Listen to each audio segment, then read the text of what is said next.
नमस्कार. फक्त योजना या यूट्यूब चॅनलवर संपूर्ण महाराष्ट्रातील पालकांचं हार्दिक स्वागत. आरटी प्रवेश प्रक्रियेसंदर्भात प्रॉपर माहिती आपल्या चॅनलवरती दिली जाते. पालकांसाठी आनंदाची बातमी पाहू शकता की आरटी प्रवेश प्रक्रियेकरता येथे यापूर्वी जी नोटीस प्रसिद्ध करण्यात आली होती तर 28 फेब्रुवारीपर्यंत मुदत होती, पण आता याच्यामध्ये मुदतवाढ झालेली आहे. पाहू शकता की 10 मार्चपर्यंत ही मुदतवाढ झालेली आहे. तर आणि याच्यामध्ये एक अट आहे की 1 किलोमीटरच्या ज्या शाळा आहेत त्या उपलब्ध होणार आहेत आणि या कारणांमुळे अनेक पालकांची इच्छा असून देखील अर्ज करता आले नाही आहे. त्यामुळे यावेळी मोठ्या प्रमाणावरती पालकांचे जे अर्ज आहेत तर यांची संख्या घटलेली आहे. साधारणतः आत्तापर्यंत 1.5 लाखापेक्षा जास्त जागा पोर्टलवरती उपलब्ध झालेल्या आहेत आणि या ठिकाणी फक्त 60 ते 50 हजारापर्यंतचेच अर्ज पालकांचे प्राप्त झालेले आहेत.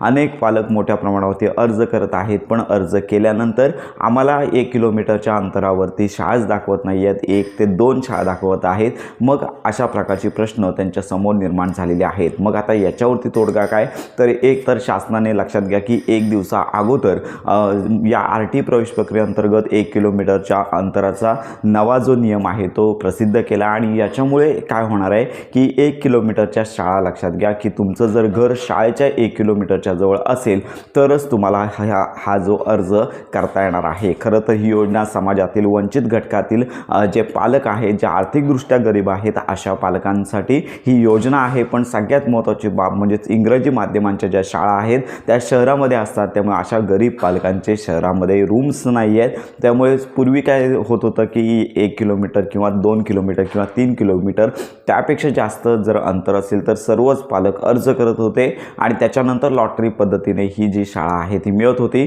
पण 1 किलोमीटरची अट आल्यामुळे आता कोणत्याच पालकांना जर 1 किलोमीटरपेक्षा जास्त अंतर असेल तर अशा पालकांना अर्ज करता येत नाहीत. तर याच पार्श्वभूमीवरती पालकांना न्याय मिळावा यासाठी आम आदमी जे पक्ष आहे तर याच्यामार्फत पावलं उचलली जात आहेत. कारण का शासनाने 1 दिवसापूर्वी हा निर्णय जाहीर केला आणि अजून तरी पोर्टलवरती शासन निर्णय असेल किंवा वयोमर्यादेसंदर्भातला GR असेल तर दरवर्षीप्रमाणे अजून तरी अगदी ऑनलाईन फॉर्म सुरू झाले, परंतु नियमावली जाहीर केली नाही आहे. आपण जी नियमावली जाहीर केली आहे ते परिपत्रक पोर्टलवरती प्रसिद्ध करणं गरजेचं होतं, परंतु अजून पोर्टलवरती प्रसिद्ध झाले नाही आहे. त्यामुळे आता यापुढे काय अंमलबजावणी होते याकडेच लक्ष लागून आहे. जर यांच्यामार्फत याचिका दाखल झाली हायकोर्टामध्ये तर मात्र लक्षात घ्या की जर पालकांच्या बाजूने निर्णय लागतोय तर मात्र पुन्हा आरटी अंतर्गत तुम्हाला ऑनलाईन फॉर्ममध्ये लक्षात घ्या 1 किलोमीटर किंवा 2 किलोमीटर किंवा 3 किलोमीटरपेक्षा जास्त शाळा उपलब्ध होण्याची शक्यता आहे. पण अजून या संदर्भात लक्षात घ्या